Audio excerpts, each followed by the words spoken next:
Ini yang sering kita lihat fenomenanya pada dunia santri ya. Ada santri yang kadang-kadang semangat berkhidmat dengan dalil untuk antara ngabdi dan ngaji. Ngabdi kok ada. Iya, berimbang ngaji dan mengaji. Sementara ada orang yang hanya pengabdian saja. Ketika pulang dia ditokohkan karena berkahnya mengabdi itu. Maksudnya kiai, maksudnya tokoh masyarakat, pas tak andi ilmu. Sabab lembak tak teman ngaji ning metu. Adalil kun ngabdi malono. Nyapo bojeng. Nang dapur bojeng. Keng tak teman ngaji. Ya ini. Sayyidina Umar menasihati tafaqahu qabla an tusaw. Waduh ya. Sebelum menjadi pemimpin belajar dulu. Kasep nanti terlambat. Sudah dijadikan tokoh, kadung sudah ditokohkan, ilmunya tidak ada. Ini kan fenomena akhir zaman. Sudah kadung viral, terkenal kan ya. Tapi tidak punya standar keilmuan, gimana? Maka tetap mengaji seharusnya. Bagaimanapun Anda, siapapun Anda, sudah pada level apa Anda, ketenarannya, mutola'ah. Ya. Waqad ta'allama ashabun nabi fi kibari sinnihim. Subhanallah. Sudah sepuh, masih ngaji. Masih ngaji. Inilah kemudian Ibnu Mas'ud radhiyallahu ta'ala berkata ya, Nabi bersabda, la hasada illa fitnatain. Tidak ada hasad kecuali pada dua orang. Apakah ini hasad yang makna negatif? Ya tidak. Ya, tapi ada mumatsalah di sini, ada musyabahah. Yang dimaksud Nabi adalah ghibtah di sini. Ya. Ghibtah. Iri yang baik, bukan iri yang dengki. Ingin seperti orang tersebut tanpa berharap kebaikan orang tersebut hilang lenyap darinya. Tidak. Tapi dia ingin menyusul, bahkan ingin lebih baik tanpa berharap orang tersebut kehilangan kebaikannya. Sementara dengki itu dia ingin baik dengan berharap orang lain kehilangan kebaikannya. Biarkan saya yang cerdas, yang lain bodoh sajalah. Biarkan warung saya yang paling laris, yang lain tak pajulah. Kan begitu. Tapi yang betul bagaimana? Dia harus berprestasi, orang lain biarkan dengan kebaikan prestasinya. Tetapi bagaimana dia lebih unggul? Itu ghibtah. Maka judulnya adalah al-igtibar, ghibtah fil ilmi wal hikmah. Mana kalimat ghibtahnya tidak ada, karena Nabi menggunakan redaksi la hasada, kan gitu. Bukan dalam makna hasad yang sesungguhnya. Kalau al-hasad bagaimana? Tamanni zawalin ni'mah al-mun'am alaih, ya. Berharap hilangnya kenikmatan dari orang yang dianugerahi kenikmatan, kan tidak boleh.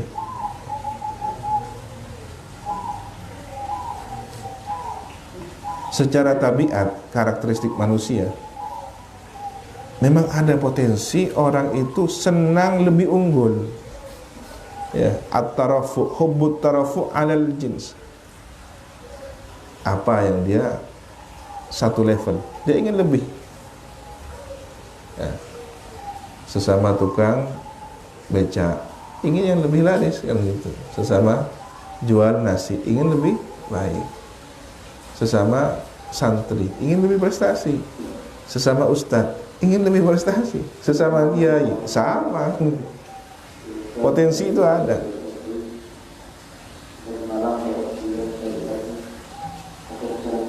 Kalau kemudian dia berharap orang lain kehilangan prestasinya, ini yang tercela. Tetapi kalau dia ingin sama dan dia ingin lebih baik, masih dipuji. Jadi hasad yang disebut pada hadis tersebut adalah al-ghibtah. Kenapa kok Nabi menggunakan hasad? Majazan, secara majaz. Sama-sama berharap keinginan. Ya. Ada prestasi lebih yang dimiliki. Siapa dua orang ini yang dibolehkan untuk kita iri kepadanya? Seseorang yang dianugerahi harta, kemudian dia menggunakan harta itu dalam kebenaran. Ya. Subhanallah. Termasuk keutamaannya niat dalam kebaikan. Ada orang di zaman Bani Israel, dia melihat setumpuk bebatuan kerikil, lalu dia berangan, ini seandainya harta dan saya pemiliknya, akan saya sumbangkan untuk perjuangan. Subhanallah, itu dicatat kebaikan oleh Allah. Malaikat bingung, dia kan hanya berhayat, tapi aku sudah menilainya kebaikan. Nanti akan ada tanya jawab antara malaikat dengan Rabbul Alamin. Tulis. Ya Rabb, walam ya'manhu. Orang ini tidak mengamalkannya, tetapi dia sudah berniat, dia sudah berazam, bertekad untuk melakukannya, maka aku akan mencatatnya. Itulah salah satu amal yang terbaik miliknya umat ini, ya, niyatul mu'min khairun min amali. Allah sudah menilai, menghargai niatnya. Maka ketika kita iri, kita ingin kan, saya ingin seperti itu, punya harta banyak, bangun ini universitas, kalau saya punya sekian selesai itu sudah. Tapi kan tidak punya. Dia punya kesungguhan, bukan karena main-main, bukan. Ada kuat keinginannya, dicatat oleh Allah. Berbeda kalau kemudian dia melecehkan, ya. Kan ada hadis, kalau angan-angan seperti itu dapat pahalanya. Ya sudahlah, kita angan-angan saja. Sungguh apa enggak? Azam apa enggak? Kategori azam itu ada tekad yang kuat. Kalau cuma hanya bercanda, hati-hati. Ada ancaman orang yang menyepelekan satu kebaikan.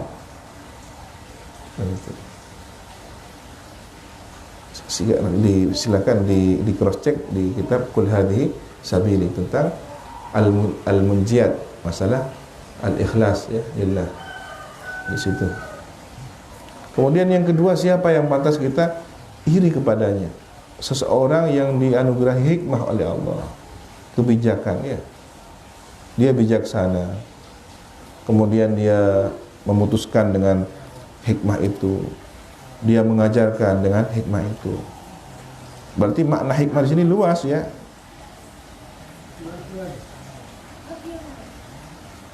Al-hikmah di sini Al-Qur'an. Ada yang mengatakan al-hikmah di sini kullu ma muni'a minal jahl. Apapun yang bisa menghindarkan seseorang dari kebodohan, bisa menjauhkan dari keburukan. Ya, sikap bijaksana. Orang bijaksana itu kan terhindar dari keburukan. Orang bijaksana ini ada intuisinya. Tiba-tiba dia terinspirasi untuk tidak melakukan ini. Bijak dia. Ada dua peristiwa yang dihadapi. Dia memilih yang terbaik. Ada semacam inspirasi yang bisa mengantarkan orang ini berbuat bijak. Nah, ini sebenarnya ilmunya para al-arifin, ilmunya kaum salihin.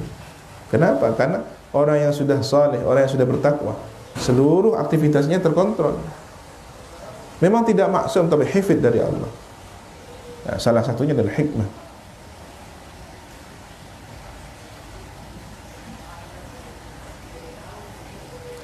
Diperkuat dengan hadis lain, ya. Ada seorang hamba dikaruniai ilmu oleh Allah, tapi dia tidak dikaruniai harta. Sementara dia shadiqun niat, niatnya baik, kuat, ya.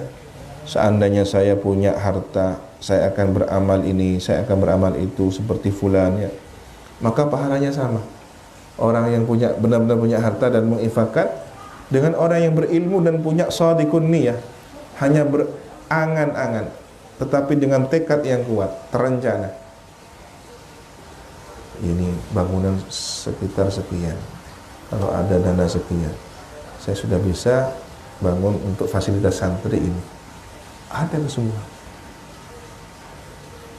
maka itu dinilai. Subhanallah. Mudah-mudahan kita tercatat minas shadiqin fin niyah, ya. As-shadiqina, shadiqin niyah. Orang yang benar-benar sungguh dalam berniat, karena ini peluang terbaik untuk beramal saleh. Usia kita boleh pendek, tapi keberkahan amal bisa melimpah. Wallahu subhanahu wa ta'ala alam bis-shawab.